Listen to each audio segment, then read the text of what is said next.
Good afternoon. It is 3 o'clock. It's Monday, December 6th, and this is the Small Business Briefing. Welcome. Thanks for joining us. I'm Rob Fowler. I'm the CEO of the Small Business Association of Michigan, and Brian Calley has co-hosted this briefing. Brian's the president of SBAM, and this briefing really for the last year and a half or so has been brought to you by Marana Group, a data documents and distribution solutions company. We really appreciate Marana Group's sponsorship and underwriting of this briefing, and you can find out more at maranagroup.com. Brian, this is briefing number 220 since the day we started these briefings, 220 of them. We've had some interesting guests along the way, and a couple of them are just kind of in the news right now. And let's start with Kevin Bagola.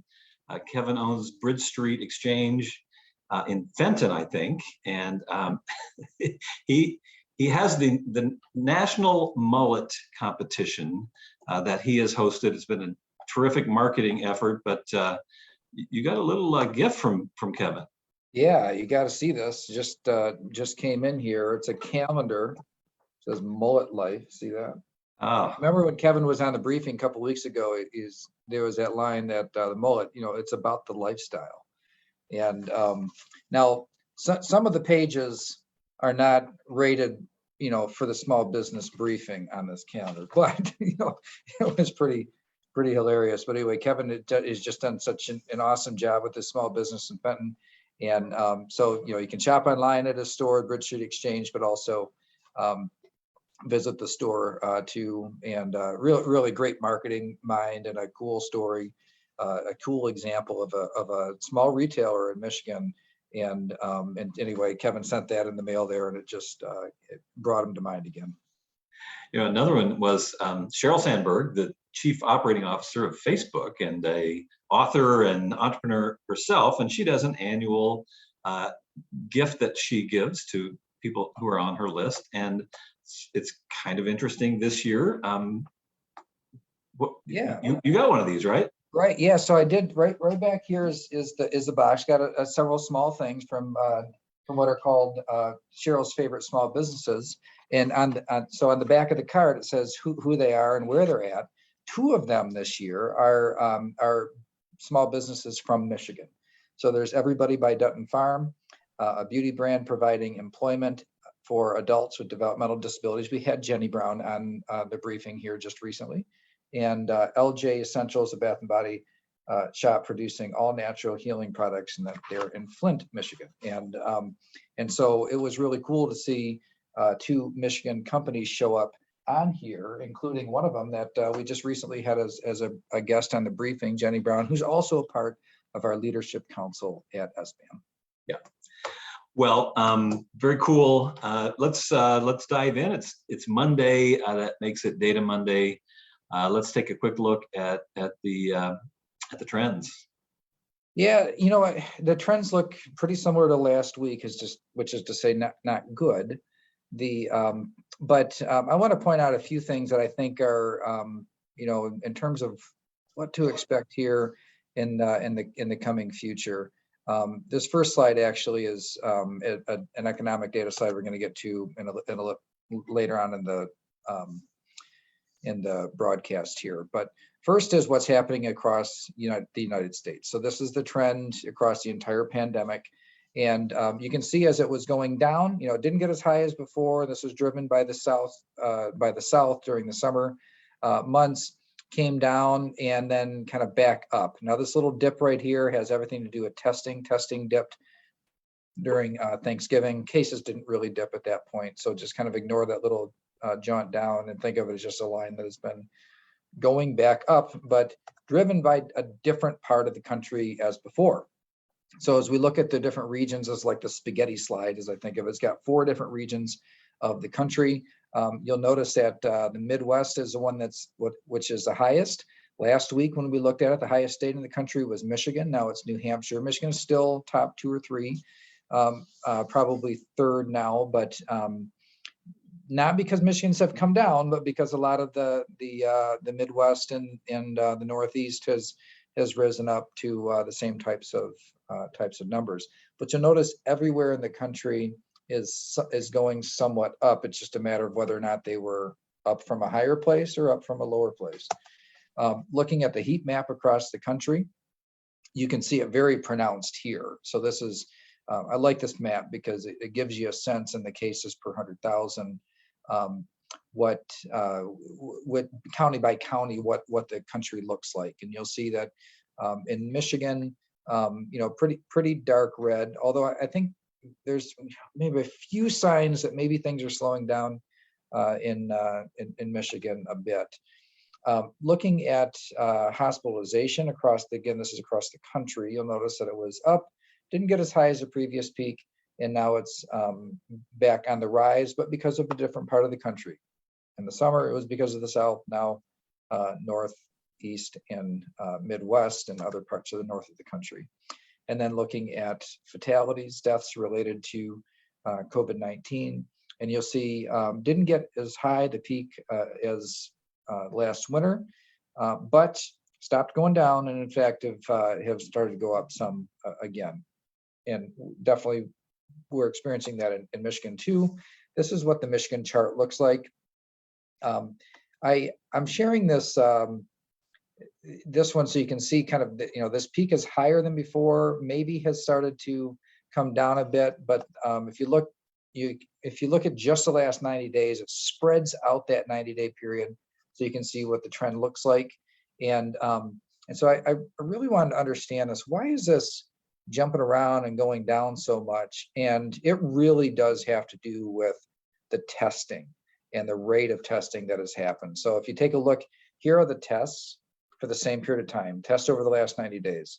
So look at the positive tests that came back, and here are the tests. You see this dip in the testing around Thanksgiving that coincides with the dip in cases. So if you want to know what the actual disease curve looks like, it's more like this. This is the hospitalization, and you don't see the dipping. However, and I looked at this chart, doesn't include today's release. So the numbers went up again, hospitalization yet again today, but it does definitely appear to be slowing in terms of its increase. So it kind of begs the question, normally you see these waves hit in 6 to 8 week trends. They go up fast and they slow down and then they come down. Really, Michigan, the numbers have been going up for 4 months, but a lot of that was from a very low place in the summer and at a time when the Delta variant, which is about 7 to 8 times more contagious than the previous variants that we've dealt with. I think what was happening during a lot of that time was kind of resetting a new base in Michigan. And so when I'm looking at the increase, I'm looking at this as the starting point, not back in the summer. In this wave, when did Michigan's wave start, this current wave? I'm thinking of it right around here in the first half of November, which would, if that's the case, and that would tell me, and this is hospitalization, which I think is the most reliable in terms of disease spread. People go to the hospital when they're sick enough to go to the hospital. Doesn't matter how many tests that they ran. So I think this is a reliable curve. It looks much more regular, but you can see it slowing down a bit, and it would be kind of right on cue for us to kind of hit a peak in this wave in the next week or two.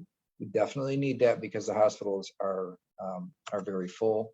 And then in terms of case rates turning into deaths, you'll see this has, as they review the records in the past, when we just have as prolonged an experience as we've had, it's going to start piling up, and it definitely has here.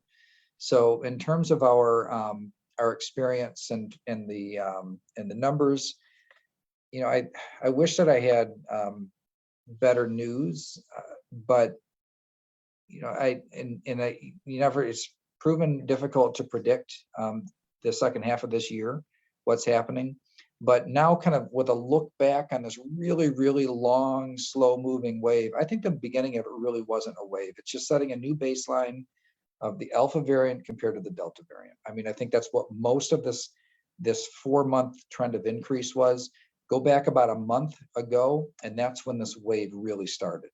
And so looking at the hospitalizations, still a lot of hospitalizations. Hospitals are going to struggle for a couple of months. Even if it turned around right now, they're still going to struggle for a couple of months. And but it does, there's some signs that it's starting to finally crest. I hope that's the case. But at the same time, there's a new variant in the wings, and clearly this is not this. We have to ask the question. It's like, when is it going to be over? And I think it's more and more people are asking the question. How do we adjust to a life with COVID? Because this idea of new variants coming, it's not likely to stop. And so it's we're seeing that play out in real time. It's definitely put some uncertainty into out there into the world, but we also see businesses that are very resilient and just figuring out how to keep on operating. Well, it will depend a little upon what their government does to them in some cases. There's a couple of questions I want to ask about the data. So we've been watching vaccination trends, and you didn't have it as a slide today, but you have a general sense what's happening with vaccination in the midst of all this? Every time that you see an increase in cases and hospitalizations, you do see some signs of increasing interest in vaccination. So that's one of the things that you see happening out there. And even though a lot of the population is in fact vaccinated, including a lot of those that are most vulnerable, there still can be breakthrough cases. And when there's a breakthrough case with somebody who's older, especially over 80, then COVID is still going to be very, very serious for them. But the higher risk really is 50 and over. And in the population that's 50 and 60 that are vaccinated, it still might be it's over half, but that's still a lot of people. When you have something as contagious as this, you're still going to fill up hospitals at times like this, and that's what we see happening now. So there's some trends that are moving in the right direction in terms of vaccination. By the way, I've heard there's kind of a heightening thing about, hey, I hear about these breakthrough cases. Is it worth getting vaccinated? And is natural immunity is good or better or worse? And I try to look at these things without politics, because I'm just so sick of politics. But I think of it like brushing your teeth, right? If you brush your teeth every day, twice a day, then you are much less likely to get cavities. Now, you might still get some cavities, depending on the risks that you take with your teeth. But you would never say, well, I might still get cavities, therefore I'm not going to brush my teeth. I mean, so there's we're talking about limiting or lowering risk. Now, this question about natural immunity, I think there's really, really strong evidence that natural immunity is about as good as vaccine immunity. There's some debate on whether it lasts a shorter period of time or if it fades quicker. It's an appropriate debate to have, and it's happening out there. The place where vaccines have the benefit or the advantage is that you can get a vaccine by and large risk-free. Getting natural immunity through an actual infection comes with mortality risk, and we just saw it to yourself and others around you. And that's where how you get that immunity is the big difference, not necessarily the value of the immunity after the fact. And so these are tough questions that we're faced with, but we're still in the throes of it, and there's a certain amount of uncertainty. In our state government, there's still a determination not to do closures or restrictions or limits, like we saw in the first year of the pandemic.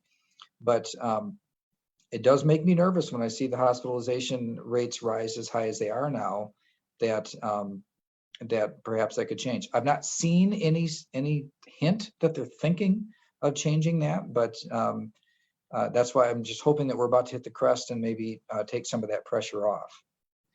Well, and this, part of what we do and have done all the way through the pandemic is watch what's going on elsewhere in the country. So the new strain, Omicron, has made its way into the United States, in New York State, New York City in particular, and New York City just instituted a citywide vaccine mandate for all businesses, small, no size limit. It includes 184,000 businesses within New York City.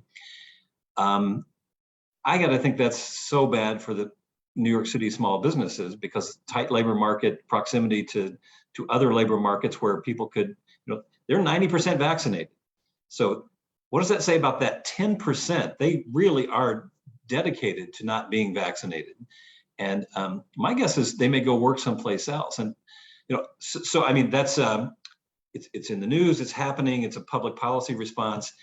And sometimes these things start in New York and make their way into the Midwest. Yeah, I think the real question there is going to be what they do with the exemptions, and like in healthcare. I've read articles. It's been fascinating to watch this kind of how the policies are, how they're implemented, and then how it's presented out there in the public. So, hospitals are in a position where they cannot afford to lose staff, just can't.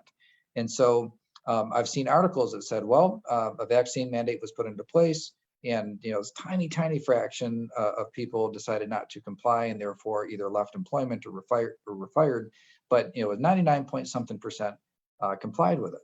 But when you dig into those numbers, what it turns out in most cases, well, actually in every case that I've seen, is that there was about an 8 to 10% that were granted exemptions for some reason, a religious exemption, a sincerely held belief.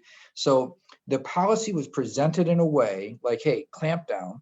But when it was implemented, it really gave kind of wide berth for exemptions.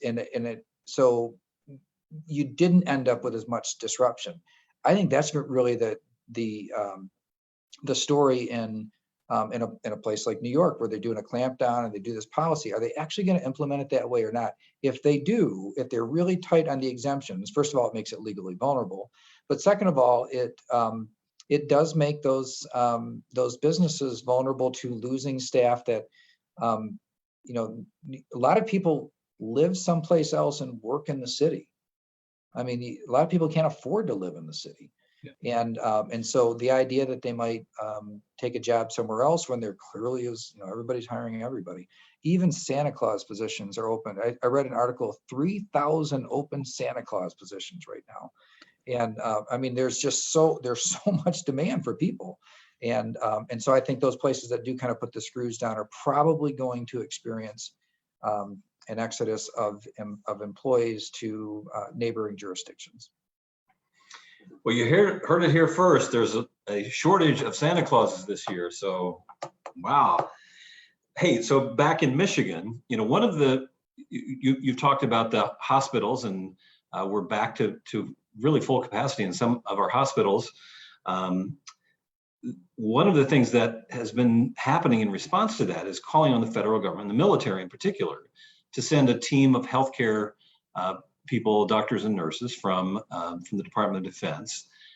A third team now has come into Michigan. We've talked about this happening in a couple of places in Southeast Michigan. Now there is a third team that's come to another hospital that is at capacity. Covenant up in Saginaw is up from us in Lansing. In Saginaw has a team now that's come in. These are 22-person teams, and they are meant to provide some relief to weary hospital staff that have worked a ton of overtime and haven't really had the kind of break. In this, when a lot of us, depending on the type of work we have intense periods of the pandemic, and then it kind of recedes, and then it gets more intense again. In hospitals, though, because they had such a backlog, they had like intensity from the pandemic, and then intensity from trying to to catch up on people's healthcare needs, and then now kind of doing both at the same time. And so these teams are coming in to provide some relief. I don't know what the capacity of the federal government is or how many they could possibly provide.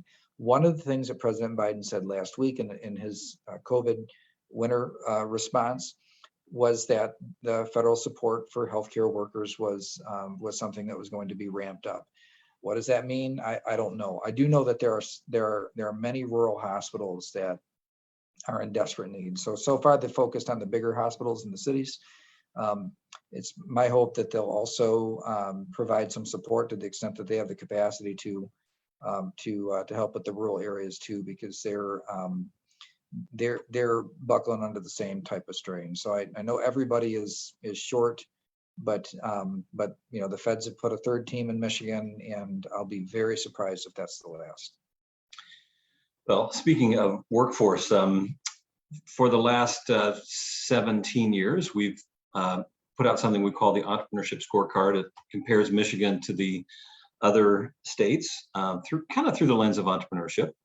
And how we're doing relatively. This year we did something we haven't done in the past, which is to break it into two releases of data, mostly because things are so dynamic as a result of this pandemic. And I think some fascinating findings, and this is the second release for the year. I think it was the first slide you put up, and what are you seeing coming out of the scorecard? Yeah, the scorecard is it's been released now. We put it out late last week, and we'll put a link in the comments so you can download a copy and take a look. I wanted to share just a single graph as an example of what we're sharing, and so this is just a look at the workforce and. Actually, let me get to the right spot here. The workforce or labor force participation rate. And what we wanted to do is to compare it to previous recessions to see what happened after the recession. And so let me just to kind of orient you to what this chart is saying, is it's saying, okay, this line represents the end of the recession. And the dotted line is the number of months before that recession that it started. So in 2020, it was just a couple months of recession, just shrinking GDP. It was sharp, an extraordinarily sharp downward, but it was short. In 2021, you had a longer recession, or I'm sorry, 2001, you had a longer recession, but the really long one, the 18-month one, was 2007 to 2009. So what we're measuring here is just the time period between when the recession ended, GDP stopped shrinking and started growing, and then look at what happened to labor force participation rates. And something interesting came out of this that, I mean, I guess we knew it, but it's just really pronounced if you look at it at this slide. The 2001 recession, look at the labor force participation rate. It was up at about 67%. So of all the people that are in prime working ages, 67% of them were in the labor force. And states that are top performing economically, they get more like 70 or even 72%.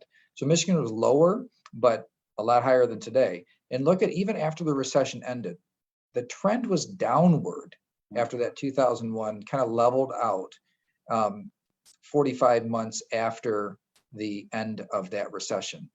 Now, if you look at the 2007 to 9, even after that recession ended, here's where it is. Labor force participation rate continued a downward trend, went from 66% all the way down to below 64%.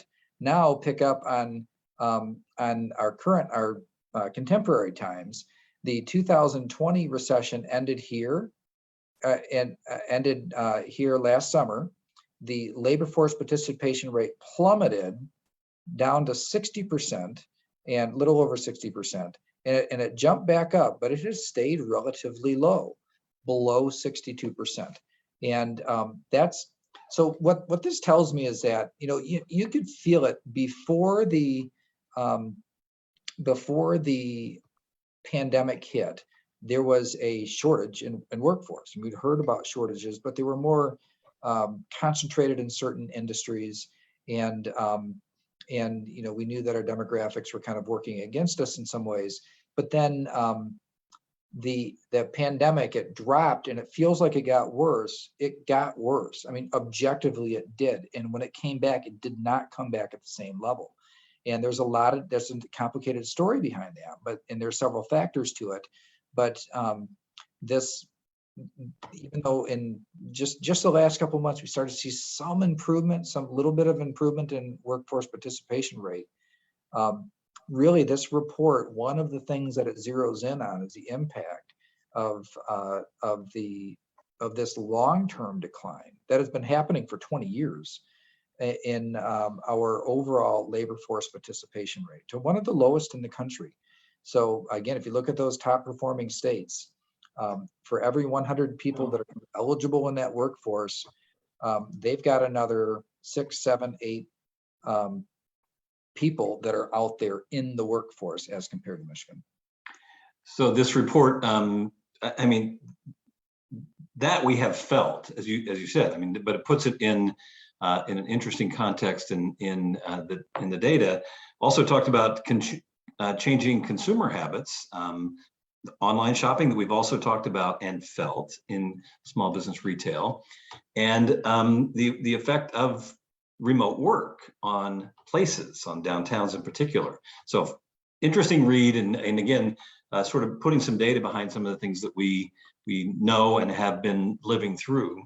What we did on this report too is we compared it to the last 2 recessions. So that chart I shared, but we did that in a few different ways, starting in the spring and also in the fall. And because we want to try to predict like what's going to happen.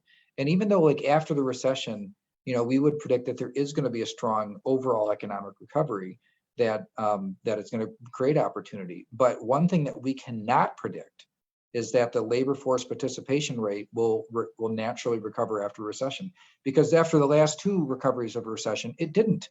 And so this is one area where I think policymakers are going to really need to zero in on, because just an overall economic recovery, our past experience in the last 2 recessions show that is not enough to get the labor force participation rate back up.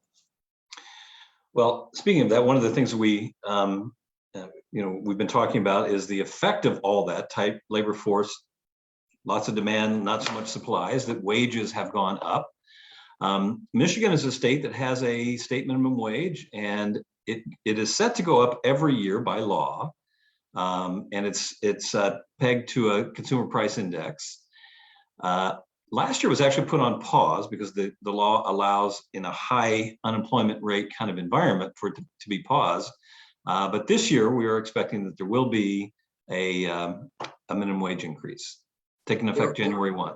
There almost certainly will be. So it's in the law that unless unemployment for the previous year, for 2021,